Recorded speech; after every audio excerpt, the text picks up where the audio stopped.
We are in the year 2020, and if we're being honest with ourselves, technology is incredibly advanced, and we're making strides that can push things even farther. We have cars that are much safer than they've been in the past decade, and we're even making fully electric cars that can help save the planet. There are even plans for self-driving cars and even self-driving Ubers that make the future of transportation very exciting. And that's just one technology that we're growing at a fast rate. What about all the others that are out there? What will technology be as we get closer and closer to 2050? Right now, one of the biggest ways to get around the countries we live in are trains. Trains ferry people and all sorts of cargo around in an efficient and reliable manner, which is why they've been in use for hundreds of years. But if we're being honest here, while trains are efficient and reliable in certain ways, they aren't exactly fast, especially when it comes to passenger and freight trains.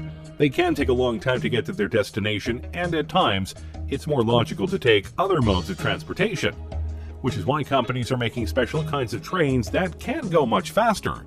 You know of the magnetic trains of Japan, no doubt, but others like the Virgin Hyperloop are trying to push things even farther. Passengers or cargo are loaded into the Hyperloop vehicle and accelerate gradually via electric propulsion through a low-pressure tube.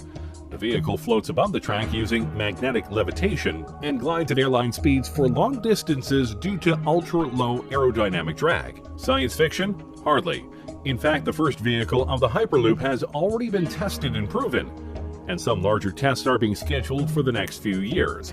And if this works, traveling across the country will be much faster. How much faster? The Hyperloop aims to send people shooting across the tubes that they make at a rate of about 600 miles per hour, which means if they were able to do this across the entire United States from east to west, or vice versa, you could travel across the whole country in about 5 hours, give or take. Considering it would take much longer for a regular train ride or car ride, that's a big improvement. And they're planning to do this with not just people but cargo. Imagine being able to ship something in the morning on the west coast to the east coast and know it will get there before the day ends. That is quite impressive. Plus, the tubes would be built underground as to not disturb wildlife, and they will go and make it in a way where there are no carbon emissions. So they're fast, they're reliable, and they won't harm the planet. Seems like a win all around. Of course, you do have to wonder what it would be like to be on a 600 mile per hour train thing, but hey, we'll just find out soon.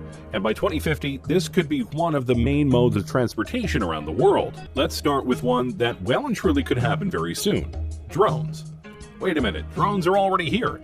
And yes, they are. But more times than not, the drones you are seeing are small, piloted by people who are just trying to have some fun, or the ones that are used by the military right now for strikes and surveillance.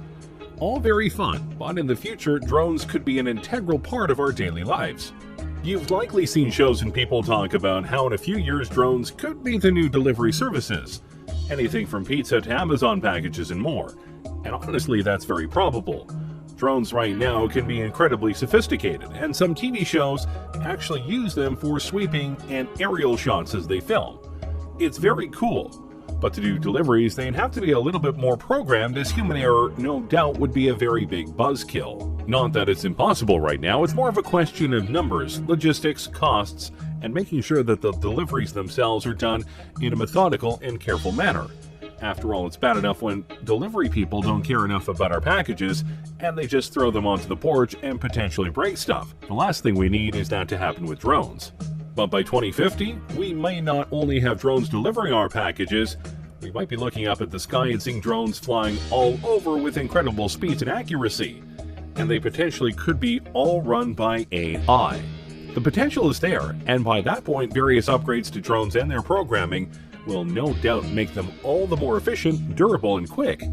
And potentially, they could go beyond basic deliveries for people and do emergency work. Imagine a drone taking a vital piece of medical material to a hospital to ensure it doesn't get stuck in traffic, or helping watch over an important convoy to let people know on the ground if there's trouble. There are many ways that drones could affect our world. The only question is, will we let them by 2050? Let's keep going with transportation, shall we? AI. Yep, artificial intelligence. And no matter what way you look at it, people are seriously trying to make it happen, and make it happen soon. AIs are literally everywhere, including in your cars, and in your homes via devices like Alexa, which are indeed forms of AI. And there are things like Watson that is so smart that it could beat two Jeopardy legends.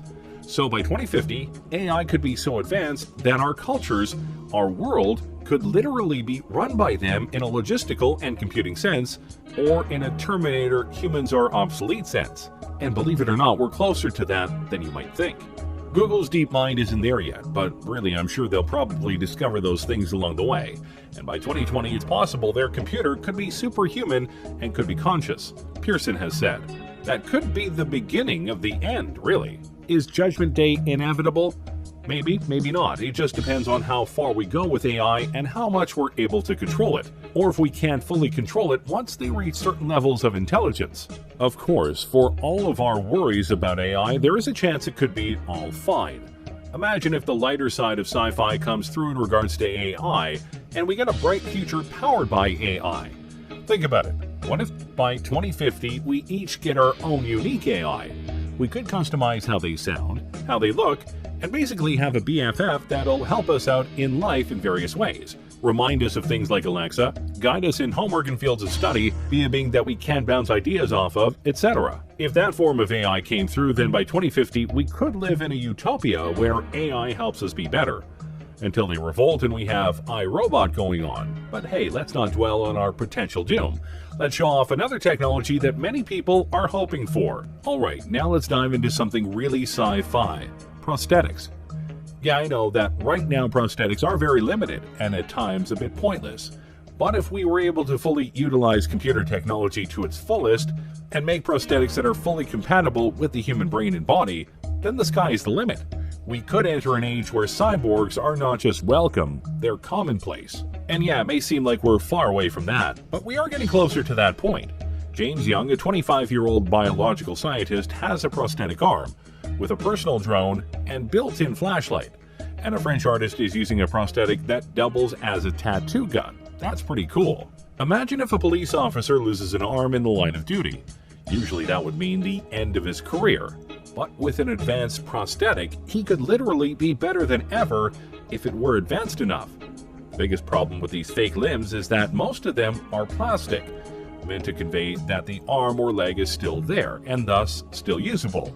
The bridge to cybernetic implants lies in the brain, being able to use the computer tech to sync with the brain and give accurate commands. We haven't fully bridged that gap yet, but when we do, dang, life is going to get a lot more interesting. And don't forget, these prosthetics could be used in many ways other than helping people with lost limbs. They could be put onto other objects, or potentially even be worn as exoskeletons when needed. Think of it like Jax from Mortal Kombat. Some people could even ask for implants to be put into their arms or legs to give them an extra boost, like TJ Combo from Killer Instinct. 1. I like video games, and they have plenty of cybernetic people. The point is, by 2050, if these things are made, a lot of people won't feel broken or weak anymore because they've lost limbs or the abilities of their arms or legs. They'll be whole again, and be able to do things just like they were before, if not better. And that's a future we should definitely be trying to live for.